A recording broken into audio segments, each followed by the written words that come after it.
जब मैं छोटी थी तो मेरी माँ एक सब्जी वाली से हमेशा घर के लिए सब्जियाँ लिया करती थी, जो लगभग रोज ही हमारे घर एक बड़े टोकरे में ढेर सारी सब्जियाँ लेकर आया करती थी। इस रविवार को वह साग के बंडल भी लेकर आई और दरवाजे पर बैठ गई। माँ ने साग के दो चार बंडल हाथ में लेकर सब्जी वाली से पूछा, साग कैसे दी? सस्ता है दीदी, 1 रुपये बंडल। सब्जी वाली ने कहा। माँ ने कहा, ठीक है, 2 रुपये में 4 बंडल दे दे। इसके बाद कुछ देर तक दोनों अपने अपने ऑफर पर झिकझिक खिटपिट करते रहे। सब्जी वाली कुछ नाराजगी जताते हुए बोली, इतनी तो मेरी खरीदी भी नहीं है दीदी।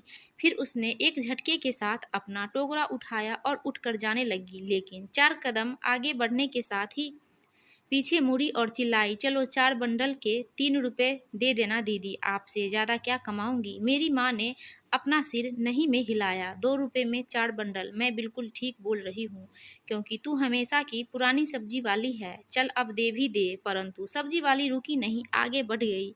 शायद वे दोनों एक दूसरे की रणनीतियों को भली भांति जानते थे और यह खरीद देने और बेचने वाले के बीच रोज ही होता होगा। 8-10 कदम जाकर सब्जी वाली मुड़ी और हमारे दरवाजे पर वापस आ गई। माँ दरवाजे पर ही इंतजार कर रही थी। सब्जी वाली अपना टोकरा सामने रख कर कुछ ऐसे बैठी गई जैसे कि वह किसी सम्मोहन की समाधि में हो। मेरी माँ ने अपने दाहिने हाथ से प्रत्येक बंडल को टोकरे से निकाल निकाल कर एक दूसरे हाथ की खुली हथेली पर हल्के से मारा और इस तरह पीढ़ी दर पीढ़ी के सीखे हुए मात्रात्मक, गुणात्मक और आलोचनात्मक मानदंडों से प्रत्येक बंडल की जांच करके अपनी संतुष्टि से 4 बंडलों का चयन किया। सब्जी वाली ने साग के बाकी बंडलों को फिर से अपने टोकरे में सजाया और भुगतान लेकर अपने बटुए में डाल लिए। सब्जी वाली ने बैठे ही बैठे टोकरा अपने सिर पर उठाया और उठने लगी, लेकिन टोकरा सिर पर रखकर जैसे ही वह उठने लगी, वह उठ न सकी और धप से नीचे बैठ गई। मेरी माँ ने उसका हाथ थाम लिया और पूछा, क्या हुआ? चक्कर आ गया क्या?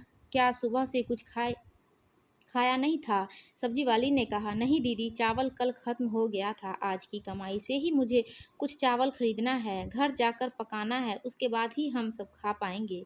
मेरी माँ ने उसे बैठने के लिए कहा, फिर फुर्ती से अंदर चली गई। चपाती व सब्जी के साथ तेजी से वापस आई और सब्जी वाली को दी। एक गिलास में पानी उसके सामने रखा और सब्जी वाली ने से कहा, धीरे धीरे खाना, मैं तेरे लिए चाय बना रही हूँ। सब्जी वाली भूखी थी। उसने रोटी खाई, पानी पिया और चाय समाप्त की। मेरी माँ को बार बार दुआएं देने लगी। माँ ने टोकरा उसके सिर पर रखने में उसकी सहायता की। फिर वह सब्जी वाली चली गई। मैं हैरान थी। मैंने माँ से कहा, माँ, आपने 2 रुपए की पालक की भाजी के लिए मोल भाव करने में इतना कठोरता दिखाई, लेकिन उस सब्जी वाली को इतने अधिक के मूल्य का भोजन देने में कई गुना अधिक उदार बन गई। यह मेरे समझ में नहीं आया। मेरी माँ मुस्कुराई और बोली, बेटा, ध्यान रखना, व्यापार में कोई दया नहीं होती और दया में कोई व्यापार नहीं होता।